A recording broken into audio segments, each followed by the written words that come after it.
President Trump issuing a new warning to Iran, posting orders to the Navy to, quote, shoot and kill any boat mining the Strait of Hormuz.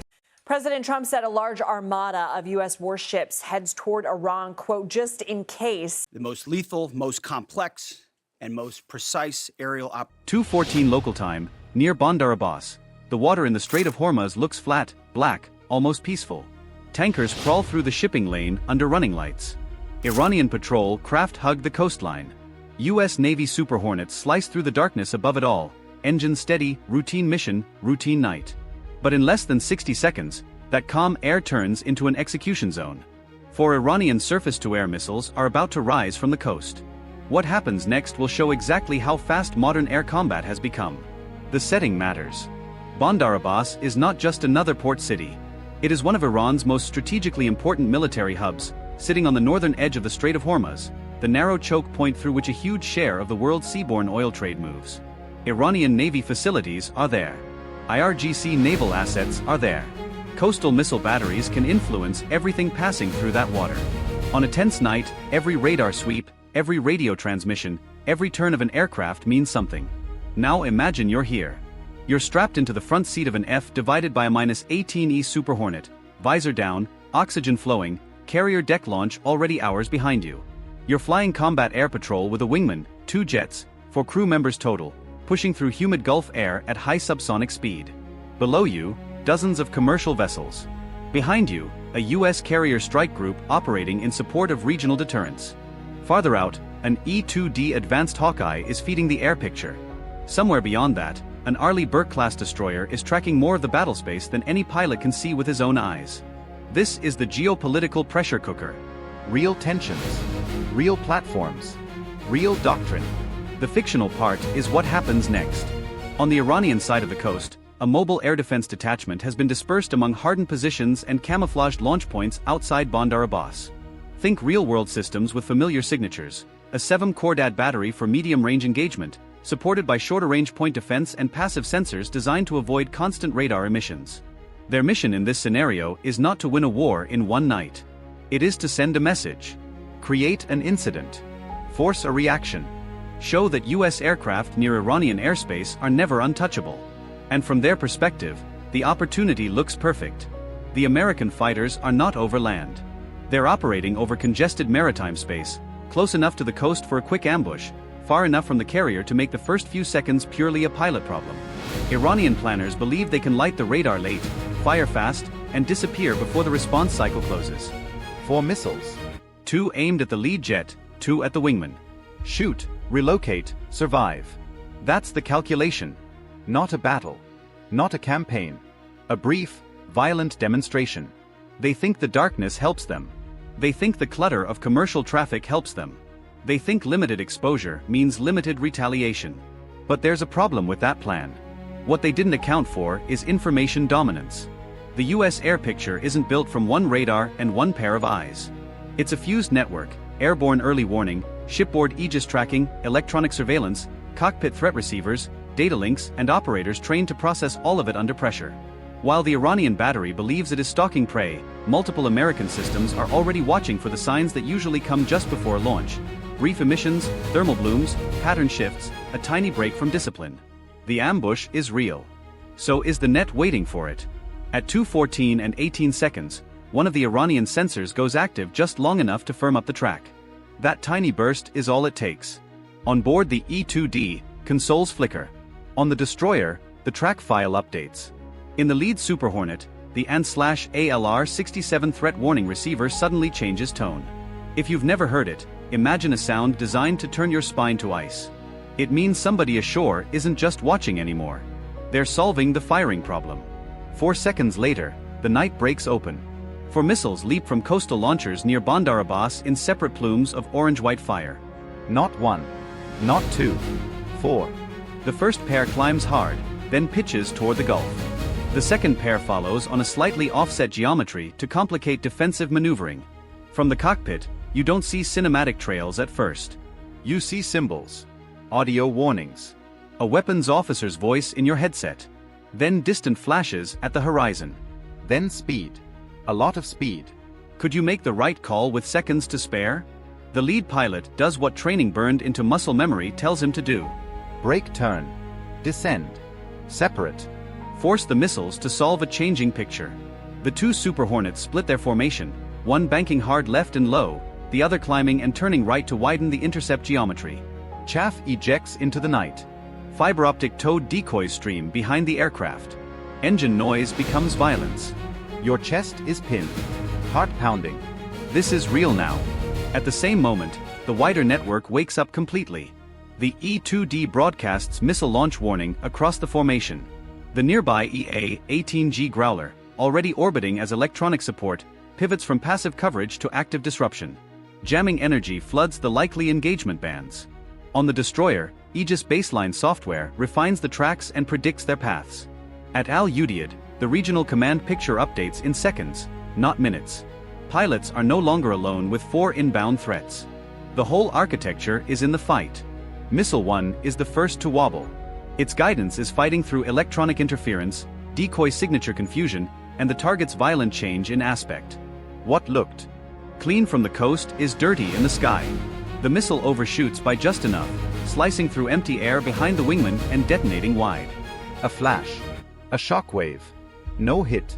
The first shot has failed. Missile 2 keeps coming. This one drives lower, trying to exploit the aircraft's descent and force a terminal correction close to the surface clutter. The lead Super Hornet punches more countermeasures, rolling just enough to present a different radar return, while the towed decoy drags attention off the jet's true centerline. For one brutal second, it looks like the missile might hold lock. Then the geometry breaks. The missile pulls toward the false target and detonates in a bloom of fragments and seawater spray. Close enough to rattle the cockpit. Not close enough to kill. 2 down. 2 still inbound. Now from the enemy's view, this is where confidence starts cracking. Their battery crew expected panic, not discipline. They expected 2 aircraft trapped in a corridor. Instead, they're watching a coordinated defensive response that is faster than their own launch cycle. And worse, every second their radar picture stays alive increases the chance they've exposed themselves to a counterstrike. They wanted a demonstration. They may have just signed their own location. Missiles 3 and 4 arrive almost together. The wingman's jet gets the nastier angle. One missile is diving from above, another approaching from the flank, creating the kind of crossing problem that kills aircraft when pilots freeze. But US naval aviators train for saturation and confusion. The wingman unloads, then snaps into a high-G defensive turn while the Growler intensifies the electronic attack. The first missile loses enough fidelity to miss ahead. It detonates harmlessly over the water. The fourth one is the danger shot. For a few terrible seconds, it tracks well. Too well. The closure rate is savage. Warning tones are solid.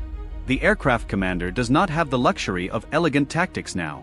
He goes max performance, forces the nose through the turn, dumps remaining expendables, and lets the towed decoy become the most important object in the sky. The missile commits. It slams into the false signature behind the aircraft in a white burst of fragmentation that lights the wingtip and peppers the air with metal. The jet shudders. A caution light flickers. But the Super Hornet keeps flying. 4 launched. 4 defeated. The ambush has failed. And that is the moment the entire situation changes. Because once a coastal air defense unit fires on US aircraft in this scenario, it is no longer a tense standoff. It is an active hostile act. The response chain does not need hours of debate. Command authorities still matter, rules of engagement still matter, escalation control still matters. But the priority now is immediate suppression of the shooters before they can relocate, reload, or coordinate follow-on fire. Less time than your lunch break. That's how fast the window closes. At 2:17, barely 3 minutes after first launch detection, counter-engagement authority is granted within the fictional scenario's rules. The objective is narrow but overwhelming. Kill the launch capability, blind the supporting sensors, and sever the command link feeding the battery. Not symbolic retaliation. Systematic elimination. First into the response are the aircraft already closest to the threat. The EA-18G Growler continues jamming to pin the battery's radar operators in noise and uncertainty. The surviving Super Hornets, now clear of immediate danger, turn from prey into shooters. One jet carries AGM-88E advanced anti-radiation guided missiles, ARGMs built for exactly this kind of problem, weapons designed to punish radars that emit, relocate, or try to go dark too late. Another aircraft cues standoff precision weapons against suspected support vehicles and revetments near the launch point. Behind them, the naval surface picture tightens. An Arleigh Burke destroyer in the northern Gulf computes a time-sensitive strike option. Farther back, additional aircraft are already being redirected. More Super Hornets, another Growler, and in this fictional escalation path, stealth support from F-35s tasked to sanitize the airspace and verify secondary targets. While Iran's battery crew tries to move, the American response is already stacking over multiple domains. This is where modern warfare becomes mercilessly mathematical. The first ARGM leaves the rail with a flat, violent burst and disappears into the dark. Then a second. The missiles do not care whether the radar operators stay on the air or panic and shut down. That's the trap. If the radar emits, it is hunted. If it goes dark after launch, it may still be found by its last known position, its movement pattern, its supporting vehicles, or other sensors feeding the kill chain. The Iranian crew is now inside a shrinking box. You're one of those operators on the coast. Do you stay and fight? Do you shut down? Do you run? Every option is bad.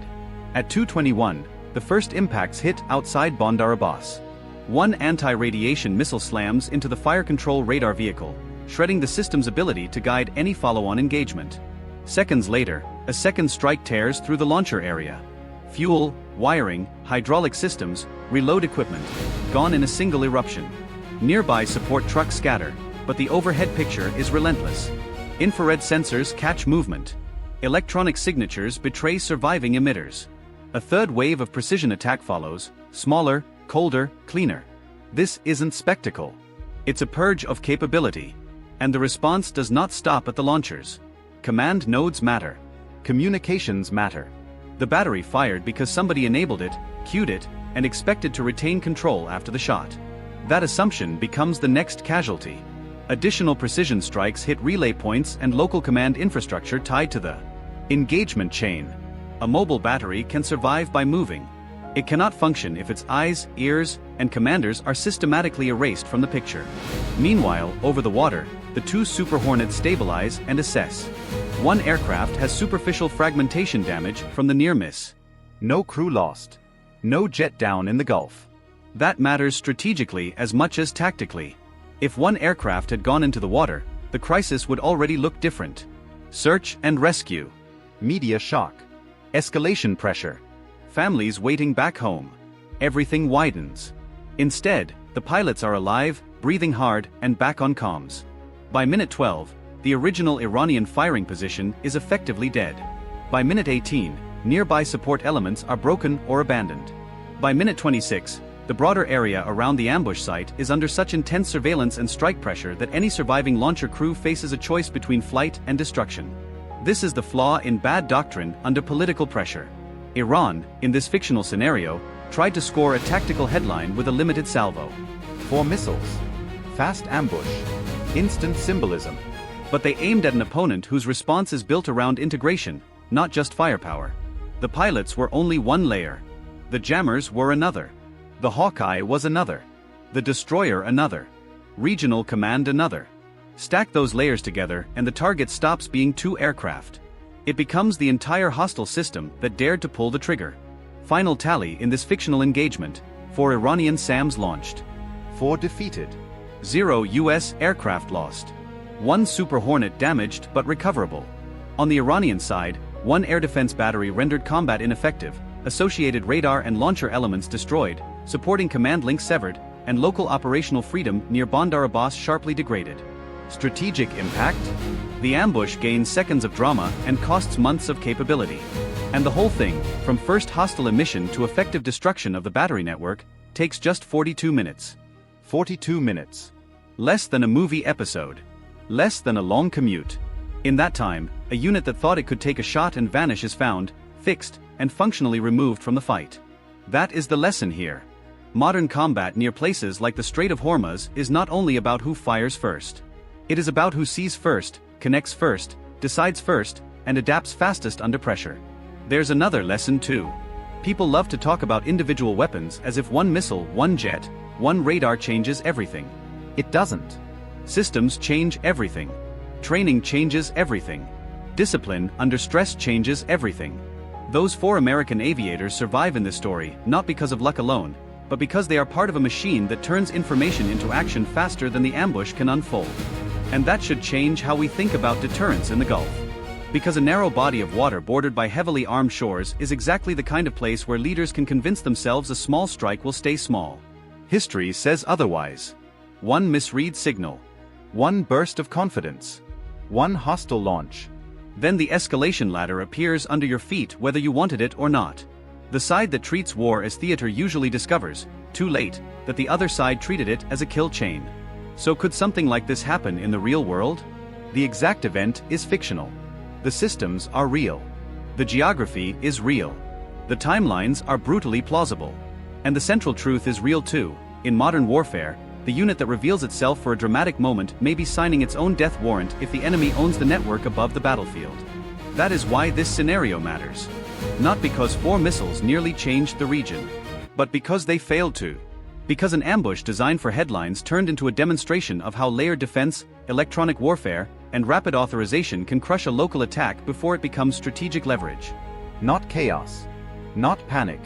Calculated response. How does this change your view of modern warfare? Share your take. Subscribe to join the discussion.